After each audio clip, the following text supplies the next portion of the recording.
سیر معراج کے علماء نے جو حصص بیان کیے ہیں وہ 4 حصے ہیں۔ ان میں سے پہلا مرحلہ مسجد حرام سے مسجد اقصیٰ کا ہے، اور دوسرا مرحلہ مسجد اقصیٰ سے سدرۃ المنتہیٰ تک کا ہے، اور تیسرا مرحلہ نبی پاک صلی اللہ علیہ وسلم سدرہ سے آگے عرش کے اتنے قریب پہنچے کہ خود رسول اللہ صلی اللہ علیہ وسلم نے اسے بیان فرمایا، ثم عرج بی حتی ظہرت لمستوی اسمع فیہ صریف الاقلام، کہ میں ایسی جگہ پر پہنچا کہ جہاں نظام کائنات سے متعلقہ جو کچھ تحریر ہو رہا تھا میں اس کی تحریر سے آگاہی پا۔ پھر چوتھا مرحلہ وہ ہے کہ جو لامکان کی بلندیوں تک کا سفر ہے، اور اس کا تذکرہ مختلف احادیث میں موجود ہے۔ معراج کی شب اللہ تعالیٰ نے اپنے محبوب علیہ السلام کو بے شمار انعامات عطا فرمائے ہیں۔ ان انعامات کی طرف تذکرہ کرتے ہوئے ہم جس پہلو کو خصوصی طور پہ فوکس کریں گے وہ حضرت اقبال نبی پاک صلی اللہ علیہ وسلم کے سیر معراج کو اپنا خصوصی موضوع بنایا، اور انہوں نے ایک تھیسس لکھا ہے، مقالہ لکھا ہے، جس کا عنوان انہوں نے the reconstruction of religious thought in Islam, کہ اسلام کے اندر جو جدید خیالات ہیں ان کی تشکیل کیسے ممکن ہے، اور یہ جو نبی پاک صلی اللہ علیہ وسلم کے کمالات ہیں ان کے اندر غور و فکر اور تدبر یہ نئی نسل کو کیسے اٹھان دے سکتا ہے، اور ان کے تفکرات و تخیلات کے اندر کیسے ایک انقلاب برپا کر سکتا ہے۔ اقبال نے اس پر ایک پورا مقالہ لکھا، ہم اسی کے تناظر میں کچھ کلام کریں گے۔ خلاصہ گفتگو اس کا یہ ہے کہ نبی پاک صلی اللہ علیہ وسلم کو جو اللہ تعالیٰ نے انعامات عطا فرمائے ہیں، ان انعامات میں سے پہلا انعام کہ رسول اللہ صلی اللہ علیہ وسلم کا سینہ مبارک کو چاک کیا گیا، جسے شق صدر کہتے ہیں۔ آج کی جدید تخیلات دل کے متعلقہ جتنے بھی علاج ہیں، ہارٹ سرجری سے متعلقہ جتنے بھی جدید ترین علاجات ہیں، ان سارے کے ساری کی تخیل اس کی بنیاد روٹ لیول یہ شق صدر بنتا ہے۔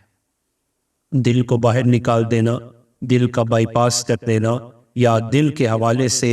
ایک وین کو دوسری جگہ لے جانا، دوسری کو پہلے کی جگہ پہ لے جانا، کو اسٹر ڈال دینا، ریفریش اس کو کر دینا، یہ ساری کی ساری چیزیں وہ ہے کہ جس کے بارے میں پورے تصورات یہ دا معراج، میریکل آف معراج، رسول اللہ صلی اللہ علیہ وسلم کا جو معراج کا معجزہ ہے اس سے اخذ کیے ہیں۔ اسی وجہ سے اقبال نے اس پہلو پر توجہ دیتے ہوئے امت مسلمہ کے نوجوانوں کو یہ دعوت فکر دی کہ اللہ سبحانہ تعالیٰ نبی علیہ السلام کے جو اعزازات بیان کرتا ہے، اگر تو ان میں غور و فکر کرو گے تو تسخیر کائنات کا جذبہ تمہارے اندر بیدار ہو جائے۔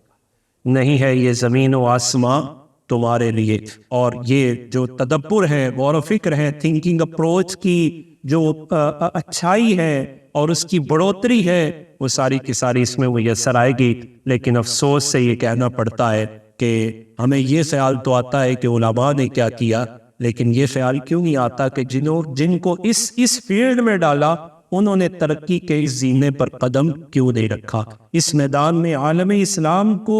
فوقیت حاصل کرنا چاہیے تھی، چونکہ بنیاد تو عالم اسلام کے پاس تھی، تو عالم اسلام کے پاس نقالی کے سوا، میمیکیشن کے سوا کچھ بھی موجود نہیں ہے، اور عالم کفر مصطفیٰ کریم علیہ السلام کے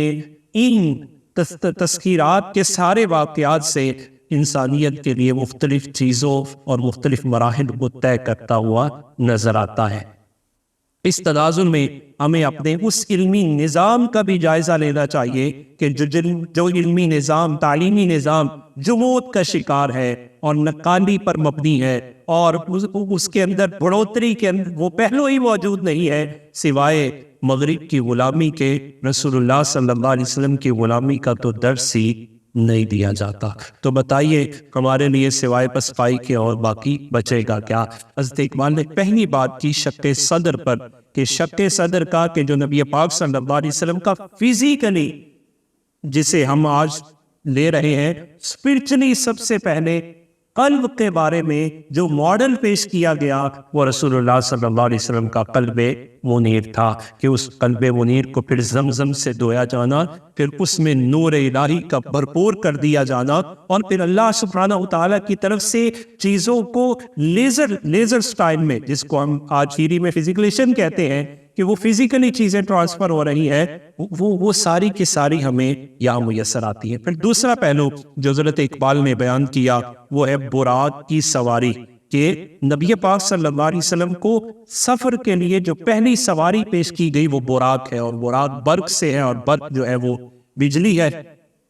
کہ یہ ایک تھیری دی گئی, یہ ایک نظریہ دیا گیا کہ اگر تم سفر کی مسافتوں کو کم وقت میں طے کرنا چاہتے ہو تو اپنی سواری کے اندر جدت پیدا کرو.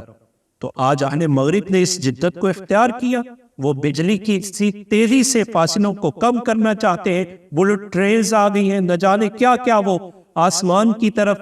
پرواز کرنے کا خیال لے کر تیز سے تیز سفر اختیار کرتے چلے جا رہے ہیں, اور اس میں ان کی ٹیکنالوجی ہماری ٹیکنالوجی سے بہت کوسوں دور نظر آتی ہے. اگر ہم بھی اس میدان میں کامیابی چاہتے ہیں تو ہمیں رسول اللہ صلی اللہ علیہ وسلم کے ان اعزازات کی طرف غور و فکر کرنا ہوگا, تدبر کرنا ہوگا. اگر کافر رسول اللہ صلی اللہ علیہ وسلم کے اعزاز سے کمال پا سکتا ہے تو رسول اللہ کا امتی اس سے کمال کیوں. پھر تیسرا مرحلہ کہ نبی پاک صلی اللہ علیہ وسلم کی بیت المقدس میں آمد کا ہونا اور انبیاء کا استقبال کرنا, انبیاء کی امامت کا جو اعزاز ہے اس کو پانا, پھر خطبہ بیت المقدس کو دینا, اور اس موقع پر رسول اللہ صلی اللہ علیہ وسلم کا اپنی امت کو خصوصی طور پہ یاد کرنا. اور یاد کی کیفیات یہ ہے کہ نبی پاک صلی اللہ علیہ وسلم اس موقع پر اپنی امت کو یاد کر کے اپنے درد کا اظہار اللہ تعالیٰ کی بارگاہ میں کرتے ہیں. تو جب واقع معراج پڑھا جاتا ہے تو اس میں علماء کہتے ہیں امتی کو یہ خیال کرنا چاہیے کہ نبی تو اپنے کسی مقام پر امتی کو نہیں بھولا. امتی عجیب ہے, ذرا سی بلندی پہ چلا جائے تو نبی کا راستہ ہی چھوڑ دینا. تو یہ خاص پہلو حضرت اقبال نے بھی اٹھایا. پھر اس میں اگلا مرحلہ کہ نبی پاک صلی اللہ علیہ وسلم کو جو آسمانوں کی سیر کروائی گئی, تو اس سے یہ ایک انسان کو اپروچ ملی کہ انسان بلندی کی طرف سفر کر سکتا ہے. اور نبی پاک صلی اللہ علیہ وسلم کا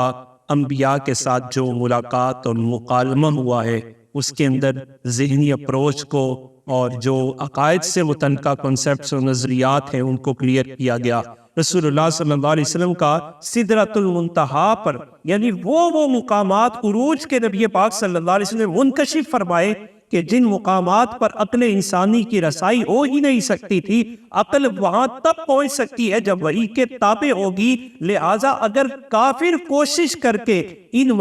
منازل کی طرف سفر کی رخت سفر باندھ سکتا ہے تو مسلمان اگر ان کی طرف توجہ کرے گا تو یہ منازل اس کے لیے بہت آسان ہو جائے گی. اس وجہ سے کہ اس کا علم وحی کے مخالف نہیں, اس کا علم نبی کے مخالف نہیں, بلکہ وہ نبی کی اطاعت میں چلتا ہے, اور جہاں اسے کوئی قدرت کا شاہکار نظر آتا ہے تو اس کا ایمان اللہ پہ پہلے سے زیادہ بڑھ جاتا ہے. تو لہٰذا حضرت اقبال نے اس پر بھی بات کی. یہاں ایک خاص پہلو جسے حضرت اقبال نے ذکر کیا وہ فرماتے ہیں کہ سدرۃ المنتہا پر جبرائیل امین کا رک جانا اور عرض گزار ہونا کہ لو تجاوزت لاحرقت بالنور. محبوب اب یہ جو منزل آ گئی ہے اس کے آگے میرا جانا ممکن نہیں. اب آگے جانے والا جانے اور لے جانے والا جانے. نبی پاک صلی اللہ علیہ وسلم نے توجہ فرمائی اور جناب جبرائیل امین علیہ السلام نے پھر عرض کیا کہ اگر میں نے اس سے بال برابر بھی آگے قدم بڑھایا تو آگے نور کی کیفیات یہ ہے کہ لا احرقت, میں جلا دیا جاؤں, میں جل جاؤں. کیوں؟ یہ مسئلہ ایسا نہیں تھا کہ جس کی کوئی مثال پہلے موجود نہیں تھی. جناب موسیٰ علیہ السلام یہ مثال, جناب جبرائیل علیہ السلام یہ مثال قصہ طور میں دیکھ چکے تھے کہ جلال الہی کے پرتو کی تاب جناب موسیٰ نہ لا سکے, تو اگر میں ایک قدم آگے بڑھا تو میں بھی وہ تاب نہیں لا سکوں گا۔ نبی پاک صلی اللہ علیہ وسلم پھر اس موقع پر جناب جبرائیل امین سے کہا حل لک حاجہ، کیا تمہاری کوئی ضرورت ہے؟ لا۔ ذرا اپنے عقیدے کو درست کیجئے، اس مقام سدرۃ المنتہا پر جبریل بھی یہ سمجھ رہے ہیں اور رسول اللہ بھی یہ سمجھتے ہیں کہ بخدا خدا کا یہی ہے در کہ اللہ تعالیٰ نے مجھے یہ اتھارٹی، یہ طاقت عطا فرمائی ہے کہ یہ نوریوں کا سردار بھی سوال کرے تو میں پورا کروں گا۔ نبی پاک صلی اللہ علیہ وسلم نے جناب جبرائیل امین سے پوچھا حل لک حاجہ۔ اس پر پھر ایک اور بات بھی مفسرین نے ذکر کی، محدثین فرماتے ہیں ایک ہے تمہارا مانگنا اور ایک ہے خود رسول اللہ کا توجہ فرمانا۔ اتنی خدمت کرو کہ حضور خود توجہ کر کے کہیں بتا کیا چاہتا ہے، بتا آپ کیا چاہتا ہے۔ تو نبی پاک صلی اللہ علیہ وسلم نے جب یہ سوال کیا حل لک حاجہ، تمہارے لیے کوئی حاجت، تو جناب جبرائیل امین نے کیا کہا؟ جناب جبرائیل امین علیہ السلام کی اس سوال کو اور اس عرض کو سمجھنے سے پہلے یہ بات سمجھیے، جناب جبرائیل امین فرشتوں میں سے وہ فرشتے ہیں جنہیں سب سے زیادہ یہ اعزاز حاصل ہے کہ وہ بار بار نبی پاک صلی اللہ علیہ وسلم کی بارگاہ میں حاضر ہوتے ہیں۔ بے لقائے یار اگر ان کو چین آ جاتا، انہیں چین ہی نہیں آتا تھا، وہ نبی علیہ السلام کی بارگاہ میں بار بار۔ سب سے زیادہ بات جو حضور علیہ السلام کی کیفیات میں جناب جبرائیل امین نے دیکھی وہ کیا تھی کہ نبی علیہ السلام اپنی امت کے درد میں رویا کرتے تھے، اپنی امت کو یاد کرتے تھے، اپنی امت کے لیے دعائیں فرماتے تھے۔ تو جناب جبرائیل امین نے یہ موقع غنیمت سمجھا کہ اگر میں حضور کو خوش کرنا چاہتا ہوں تو مجھے بھی نبی علیہ السلام کی امت کے درد کے بارے میں کوئی حاجت پیش کر لینی چاہیے۔ اس پر میں محدثین نے لکھا اگر تم رسول اللہ صلی اللہ علیہ وسلم کی توجہ حاصل کرنا چاہتے ہو تو پھر حضور کی امت کا درد اپنے اندر پیدا کرو۔ صاحب دل تو بہت ہوتے ہیں لیکن صاحب درد کوئی کئی ہوتا۔ دل والا ہونا کمال نہیں ہوتا، درد والا ہونا بڑا کمال ہے۔ آج بڑے بڑے دعوے ہیں میرا دل بہت بڑا ہے، لیکن اس دل میں امت کا درد کہاں ہے؟ امت کا درد مٹا تو امت اس مقام پر پہنچ۔ آج سیلفش پن، سیلف انٹرسٹ اور نہ جانے کن کن لالچوں سے لبریز ہو کر ہم نبی پاک صلی اللہ علیہ وسلم کی اس امت مسلمہ پر اپنے خونی پنجوں کو گاڑے ہوئے۔ لہٰذا یہ جناب جبرائیل امین علیہ السلام کی ان کیفیات سے یہ بھی سبق میسر آیا۔ پھر آپ نے حاجت کیا پیش کی؟ آپ نے عرض کیا صلی اللہ ان ابسط جناحی علی الصراط لامتک حتی یجوز علیہ۔ حضور میں نے آپ کی حیات مبارکہ میں امت کا درد دیکھا اور پل صراط پر جو کیفیات ہوں گی ان کیفیات کے بارے میں درد میرے سینے میں بھی پیدا ہوا۔ اب میں یہ جانتا ہوں قیامت کے دن رب تعالیٰ مجھے اتنی اجازت دے دے جب آپ کی امت پل صراط پہ آئے تو میں استقبال کے لیے اپنے پڑوں کو بچھانا۔ اب یہ بات بھی کوئی اچنبھی نہیں ہے، ناٹ سرپرائزنگ، کوئی نئی بات نہیں ہے کہ جس کا مطلب فزیکلی کوئی وجود موجود نہیں ہے، بلکہ آج بھی رسول اللہ صلی اللہ علیہ وسلم کے طفیل اللہ تعالیٰ نے حضور کے امتی کو یہ اعزاز دیا ہے کہ دنیا میں جو دنیا کا کام کرتا ہے اس کے لیے ریڈ کارپٹس بچھائے جاتے ہیں، پروٹوکول نئے انداز سے دیا جاتا ہے، ریسیپشن پر اعلیٰ سے اعلیٰ لوگوں کو بٹھایا جاتا ہے، بہت سادہ زبان والے اور میٹھی زبان والے لوگوں کو بٹھایا جاتا ہے، لیکن جو اعزاز رسول اللہ صلی اللہ علیہ وسلم کی ذات کی وجہ سے اللہ تعالیٰ نے حضور کے امتی دیندار کو عطا فرمایا ہے، دنیا کا کوئی اعزاز اس کا مقابلہ نہیں۔ وہ اعزاز کیا ہے؟ ہمارے آقا مولا صلی اللہ علیہ وسلم فرماتے ہیں، حدیث کا مفہوم یہ ہے، اگر کوئی دین کے علم کا ارادہ لے کر گھر سے نکلتا ہے، اللہ کے فرشتے آج بھی اس کے قدموں کے نیچے اپنے پر بھی سامنے۔ یہ دنیا میں کیفیت ہے، دین کا ارادہ لے کر آپ دنیا کی ماڈرن سے ماڈرن ایجوکیشن اور مطلب کسی بڑی سے بڑی یونیورسٹی کا بھی ارادہ لے کر نکل جائے تو یہ اعزاز نہیں ملے گا۔ اعزاز کس سے ملے گا؟ اللہ کے قرآن کی تعلیم کا اور رسول اللہ کے فرمان کی تعلیم کا اور اسلام کے سیکھنے اور سکھانے کا ارادہ کریں گے تو اللہ تعالیٰ یہ اعزاز عطا فرمائے گا۔ اب کیسی عجیب بات ہے کہ جہاں اعزازات نہیں، تنزلی اور پستی ہے، وہاں تو دوڑے چلے جا رہے ہیں، اور جہاں سے اعزاز میسر آنا ہے اس کا خیال بھی نہیں آتا۔ وائے ناکامی متائے کارواں جاتا رہا، اور کارواں کے دل سے سانسیں ضیاء جاتا رہا۔ ثواب کی وہ اہمیت ہمارے پیش نظر نہیں رہی، ثواب کی اہمیت ہمارے پیش نظر نہیں۔ ہم بر وقت بھی آ جائیں تو پہلی صف کے اجر سے محروم رہ جاتے ہیں۔ کئی احباب اس طرف توجہ نہیں کرتے، مسجد کا داخل خارج پر کتنی فضیلت رکھتا ہے، لیکن اس ثواب کی اہمیت سے ہم واقف نہیں، توجہ نہیں کرتے۔ ہمیں اس بات کی طرف توجہ کرنی چاہیے کہ رسول اللہ صلی اللہ علیہ وسلم کے طفیل اللہ تعالیٰ نے جو قدم قدم پر اور قرابت میں جو ثواب اور اجر رکھے ہیں ان سے محروم نہیں رہنا چاہیے۔ قیامت والے دن ایک ایک نیکی کے لیے انسان ترستا ہوا نظر آئے۔ نبی پاک صلی اللہ علیہ وسلم کی بارگاہ میں یہ سوالات جناب جبرائیل امین نے پیش کیے، رسول اللہ صلی اللہ علیہ وسلم نے اسے قبول فرمایا۔ پھر اگلا مرحلہ،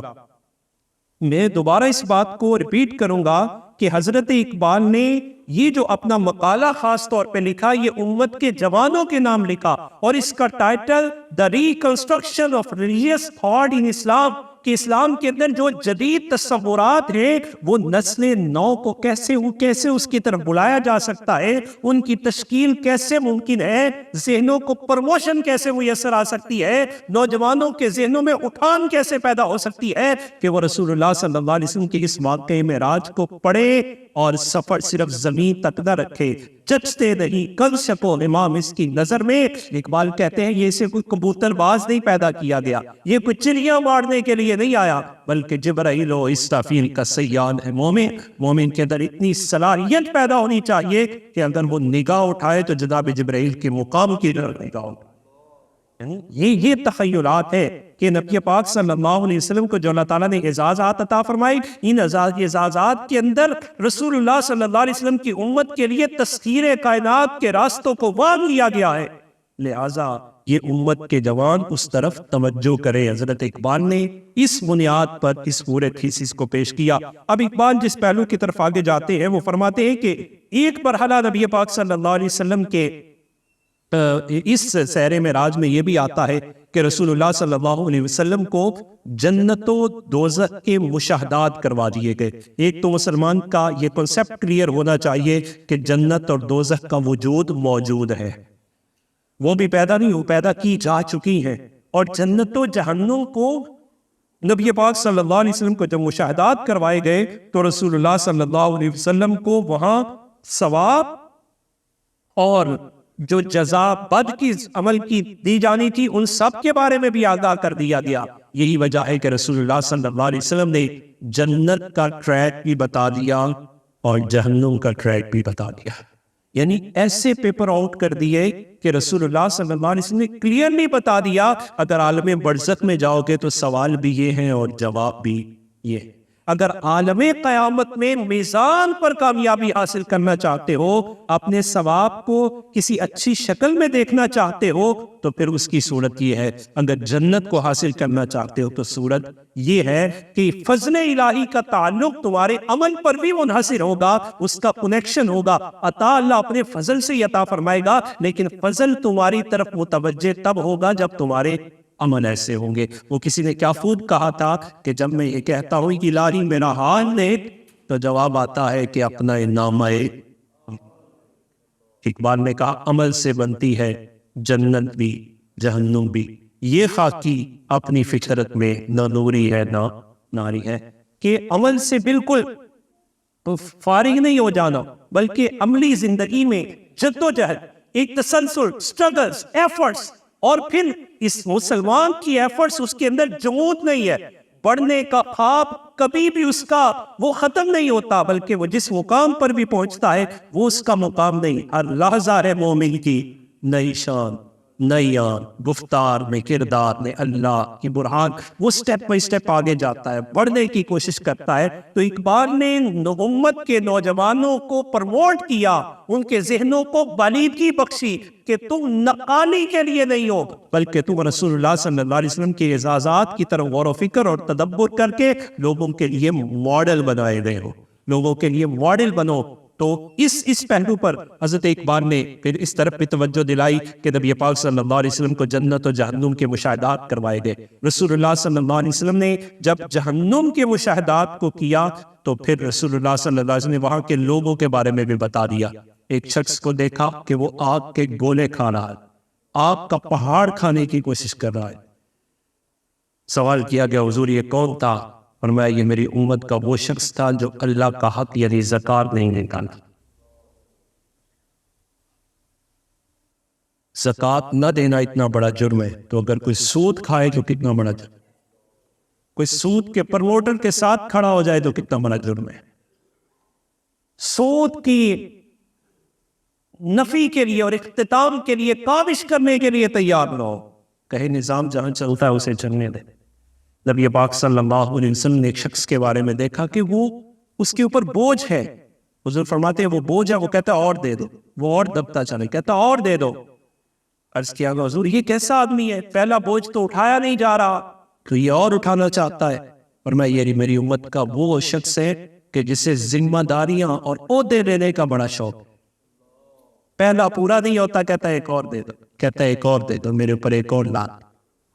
لہٰذا نبی پاک صلی اللہ علیہ وسلم نے جن مشاہدات کا تذکرہ کیا ان کے رزلٹ بیان کر دیے. جب میرا آپ کا ایمان ہے کہ وہ صادق المصدوق,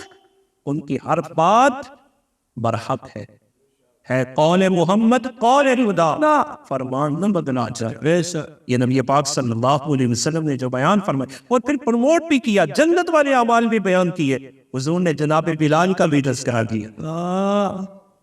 کہ رنگ نہ دیکھنا, اس کے عمل کی طرف دیکھو, اس کی استقامت کی طرف دیکھو. اور پھر جناب عمر رضی اللہ تعالیٰ عنہ کا تذکرہ بھی کیا, پروموٹ کیا میرے امتیوں یہ جنت تمہارے لیے ہے, اس کے محلات تمہارے لیے ہیں, اس کی ساری کیفیات و اعزازات تمہارے لیے ہیں, تم اس سے کیوں دور رہنا چاہتے ہو, اس کی طرف کیوں توجہ نہیں کرتے. نبی علیہ السلام نے پھر اپنی دعاؤں میں یہ بات شامل کی, اللہم انی اسألک الجنت, یا اللہ میں تو اسے جنت کا سوال بھی کرتا ہوں اور ایسے عملوں کا سوال کرتا ہوں جو جنت میں لے جائیں. لہٰذا حضرت اقبال نے اس پہلو کو ذکر کرنے کے بعد جو آخری پہلو اور بڑا خوبصورت پہلو انہوں نے ذکر کیا وہ نبی پاک صلی اللہ علیہ وسلم کی اس شان کا تھا جو تسخیر کائنات, یعنی اس یونیورس کے اندر انسان کو غور و فکر تدبر کر کے کسی ہائی سے ہائی اپروچ کی طرف جانے کی طرف توجہ دلائی, لیکن اس میں عظمت مصطفی صلی اللہ علیہ وسلم کے خوبصورت پہلو کو کیسے اجاگر کیا. حضرت اقبال نے مسلمان اور کافر کی اپروچ میں فرق بیان کیا کہ کافر جس بھی بلندی پر چلا جائے تو یہ سمجھتا ہے کہ میری سٹرگل ہے, سب کچھ میں نے کیا ہے, اور اس کا ایمان کے ساتھ کوئی تعلق نہیں ہوتا. تو جب کہ مسلمان کے بارے میں کہا اس کی اپروچ اتنی پازیٹیو ہوتی ہے, وہ جس منزل پر بھی پہنچ جائے اس کا ایمان پہلے سے زیادہ بڑھ جاتا ہے. اور وہ یہ خیال آتا ہے جب اللہ تعالیٰ نے یہ دنیا اتنی شاندار بنائی ہے تو اس سے اگلی دنیا کتنی شاندار ہے, جب یہ اتنی شاندار ہے تو اگلی کتنی شاندار ہے. اور چلتے چلتے وہ اپنی اس دنیا سے نکل کر جنت کی دنیا کے تصورات میں. حضرت اقبال نے ذکر کیا کہ ان سب انعامات میں سے ایک ایسا انعام جس کی طرف میں توجہ دلانا چاہوں گا وہ یہ ہے کہ رسول اللہ صلی اللہ علیہ وسلم کو اللہ تعالیٰ نے معراج کی رات جو سب سے بڑا اعزاز دیا وہ ہے رؤیت باری تعالیٰ, یعنی اللہ تعالیٰ نے اپنا دیدار بلا حجاب کروایا, بہوش و حواس پوری آب و تاب کے ساتھ. اللہ تعالیٰ کی جیسے شان تھی نبی علیہ السلام کے اندر وہ فریکوینسی پیدا کی گئی, اور نبی علیہ السلام نے اس فریکوینسی پہ جا کر رسول اللہ صلی اللہ علیہ وسلم نے اللہ تعالیٰ کے اس دیدار کا اعزاز پایا. اور اس سارے واقعے کے پر حضرت اقبال نے اس پر بھی توجہ دلائی کہ کوئی مصطفیٰ کریم علیہ السلام کی ذات کی طرف دیکھے تو بعد میں پہلے اللہ تعالیٰ کے عطا کردہ کمال کی طرف دیکھے, کیونکہ کمال الہی یہ ہے کہ سبحان الذی اسرا, جو لے کے گیا جس نے سب کچھ کروایا اس کے لیے کچھ بھی ناممکن. حضرت اقبال کہتے ہیں کہ جناب موسیٰ علیہ السلام بھی اللہ تعالیٰ کے دیدار سے مشرف ہونے کی خواہش رکھتے ہیں, اور پھر قرآن پاک کی آیت مبارکہ کو وہ کوٹ کرتے ہیں، وہ کہتے ہیں کہ وَلَمَّا جَاءَ مُوسَىٰ لِمِيقَاتِنَا، کہ قرآن یہ کہتا ہے کہ جب موسیٰ علیہ السلام ہمارے اس مقررہ مقام پر پہنچے، مقررہ وعدے پر آئے، وَكَلَّمَهُ رَبُّهُ، تو ان کے رب نے ان سے کلام کیا۔ آپ سب اس بات کو جانتے ہیں کہ اگر غیبوبت میں پس پردہ کسی سے گفتگو کی جائے تو اس گفتگو کے اندر پھر اتنی جاذبیت ہوتی ہے کہ انسان یہ چاہتا ہے میں اس کو دیکھوں تو صحیح یہ کون ہے، اور انسان وہی سے اس کا فالوور بنتا ہے، اس کا فین بن جاتا ہے، اسے دیکھنے کی خواہش رکھتا ہے، اس سے ملنے کی خواہش رکھتا ہے۔ یہ تو دنیا کی آواز ہے۔ اللہ تعالیٰ نے اپنی شان کے مطابق جب کلام فرمایا ہوگا تو جاشنی کا عالم کیا ہوگا، یہ جناب موسیٰ علیہ السلام ہی سمجھتے ہیں۔ پھر اس چاشنی نے کتنی اندر وہ تڑپ پیدا کی ہوگی، وہ جو انٹرنل فیلنگز تھیں، وہ ایکسٹرنل مینیفیسٹیشن چاہتی تھی، وہ باطن میں اس کا کچھ ظہور چاہ رہی تھی، تو بس ظہور کے لیے زبان پر کلمہ آیا۔ اللہ تعالیٰ کی بات کا میں عرض کرنے لگے، قرآن کہتا ہے انہوں نے کہا ربی آرینی، میرے رب میں تجھے دیکھنا چاہتا ہوں۔ یہ عرض کر دی ربی آرینی، فوراً جواب آیا لن ترانی، آپ ہرگز نہیں دیکھ سکتے، آپ نہیں دیکھ سکتے۔ لیکن چونکہ آپ ہمارے معزز پیغمبر ہیں، جلیل القدر پیغمبر ہیں، خواہش کر چکے ہیں، تو پھر ایک اس کی تمثیل لے لیتے ہیں، اور تمثیل یہ ہے کہ یہ جس طور پہاڑ پر آپ کھڑے ہیں اپنے نور کی تجلی اس پر ڈالتے ہیں، اس تجلی کا جو ریئیکٹیو موڈ ہے، اگر آپ نے اس کو بیئر کر لیا، آپ نے اس کو برداشت کر لیا، تو پھر اگلی بات ہوگی۔ تجلی ڈالی، جب تجلی پڑی تو قرآن کہتا ہے جس پہاڑ پر پڑی جعلہ دکا، اس پہاڑ کو ریزہ ریزہ کر لیا۔ اس پر اقبال نے بہت خوبصورت ایک پہلو ذکر کیا۔ اقبال کہتے ہیں کہ the reconstruction of Islamic thought، modern thought کیا ہے، کہ اس کا مطلب ہے کہ پہاڑ ریزہ ریزہ ہو سکتا ہے، اور اس ریزہ ریزہ پہاڑ کے ریزہ ریزہ ہونے اور اس کے اندر سے راستے نکلنے، اس کو اپنی گزرگاہ بنانے کا تصور کی بھی مصطفیٰ کریم کے قدموں کی خیرات ہے۔ یہ سارے تصورات، ماڈرن تصورات سارے کے سارے جدید ٹیکنالوجی سے ریلیٹڈ تھنکنگ اپروچ حضرت اقبال فراہم کرتے ہیں کہ یہ سارا تصور کہ کس طرح تم ذرات کو کس انداز میں لے کے جا سکتے ہو، کس چیز کو تم توڑ سکتے ہو، اور اس کو توڑنے کی طاقت اللہ تعالیٰ نے حضرت انسان کو عطا فرمائی ہے۔ قلب کے اندر اور شعور کے اندر وہ طاقتیں اللہ تعالیٰ نے رکھی ہے، بس تمہیں ضرورت یہ ہے کہ تم اپنی شعور و قلب کو مغرب کے پیچھے چلانے کی بجائے گنبد خضرا کے مگی کے ساتھ۔ ہماری پسپائی یہ ہے کہ جب تک بکے نہ تھے کوئی پوچھتا نہ تھا، کہ ہماری ویلیو بنی حضور کے سے جڑنے کے ساتھ، اور ہم کٹے بھی تنزلی بھی تب ہوئی کہ جب حضور کے ساتھ ہمارا رشتہ کمزور ہو گیا۔ تو نبی پاک صلی اللہ علیہ وسلم کی ذات کے حوالے سے اس پہلو کو ذکر کرتے ہوئے کہا کہ اللہ سبحانہ وتعالیٰ نے جب اس پہاڑ پر تجلی ڈالی تو پہاڑ ریزہ ریزہ ہو گیا۔ اب اس کا جو ریئیکشن آیا کہ جناب موسیٰ علیہ السلام بے ہوش ہو گئے۔ اب اس بے ہوشی کے عالم میں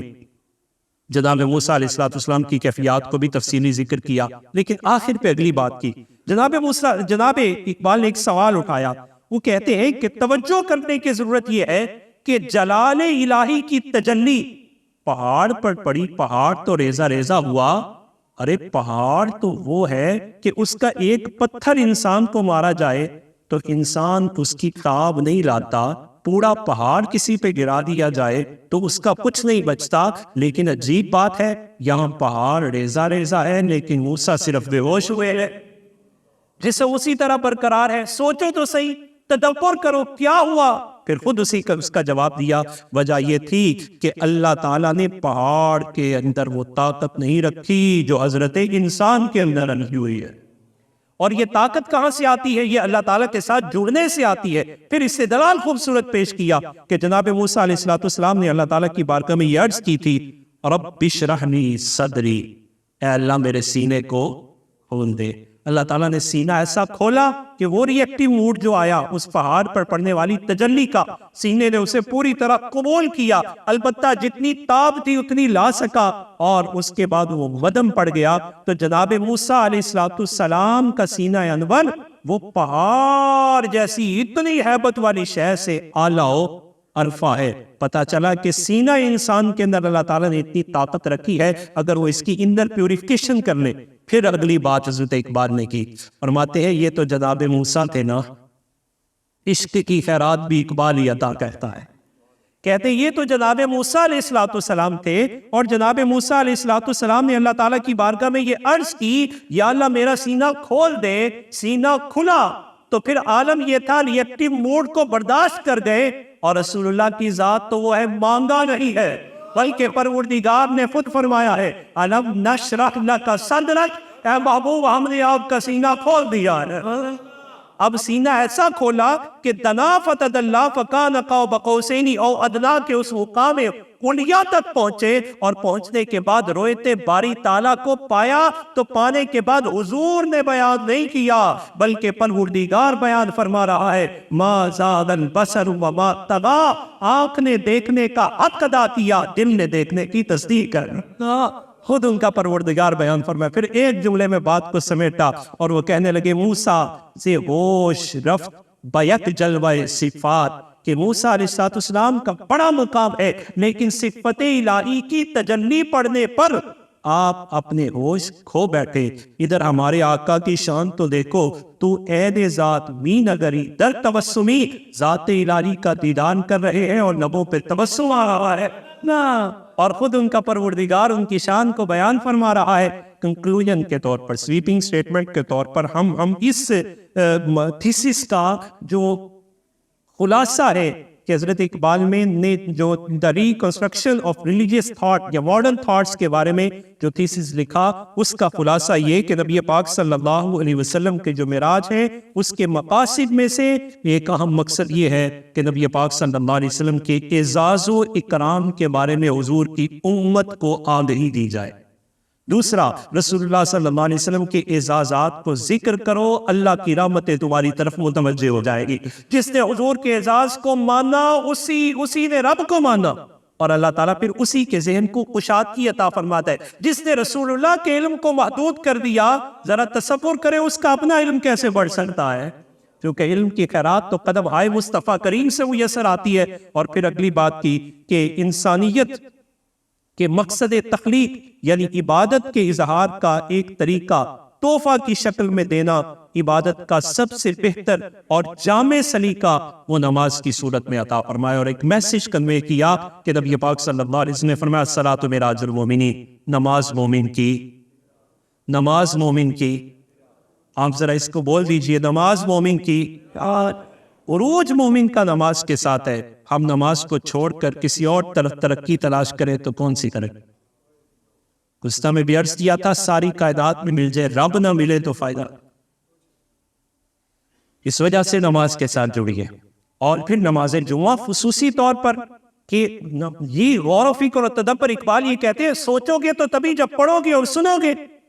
جب آپ یہ سمجھتے ہیں کہ کوئی داعی، کوئی میسج کنوے کرنے والا اپنے حق کو ادا کرنے کی کوشش کرتا ہے، تو کم از کم اس کی موٹیویشن کے لیے اپنے وقت کی پابندی کیجیے، اپنے وقت کی قدر کیجیے۔ یہ ذہنوں کی صلاحیتیں بیدار تب ہوں گی، اٹھان تب پیدا ہوگی جب ہم کچھ پڑھیں گے، سنیں گے، تدبر کریں گے، غور و فکر کریں گے۔ ارادہ فرمائیے نماز جمعہ میں بھی بر وقت تشریف لائیے، پنجگانہ نماز کی عادت بھی بنائیے، کیونکہ ایک مومن کبھی بھی اپنے عملوں اور قوتوں پر بھروسہ نہیں کرتا، اسے بھروسہ ہوتا ہے تو اللہ تعالیٰ کی ذات پر ہوتا ہے۔ ادھر محنت کرتا ہے، ادھر عمل کرتا ہے، اور ادھر آ کے کہتا ہے ربنا تقبل منا، اللہ قبول بھی تو ہی فرما، رنگ بھی تو ہی لگا دے۔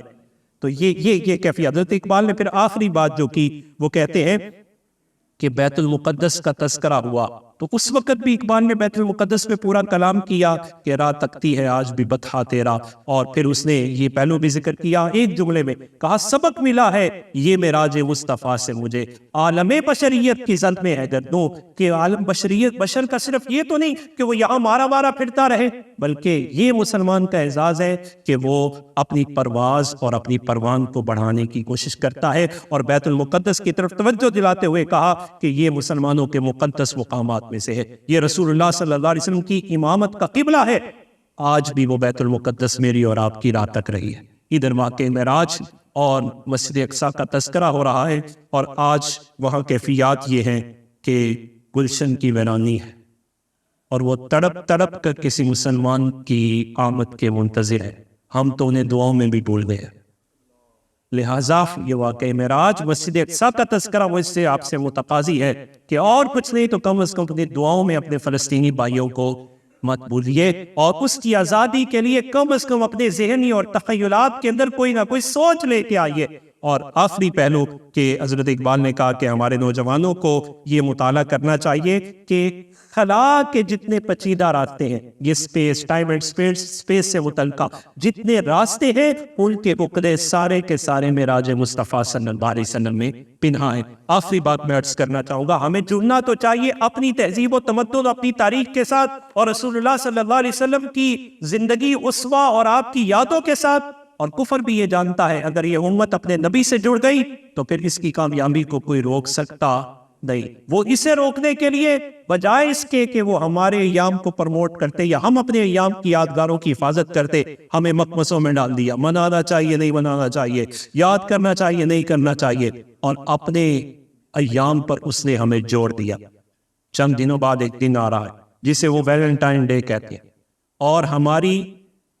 جو ہنیسٹی ہے، دیانتداری ایمان کے ساتھ، اس کو، اور ہمارے جو حیا ہے، ہماری موڈیسٹی جو ہے، اسے تباہ کرنے کی کوشش کرتے ہیں، اور حیا کے نام پہ خوبصورت لیبل لگا کر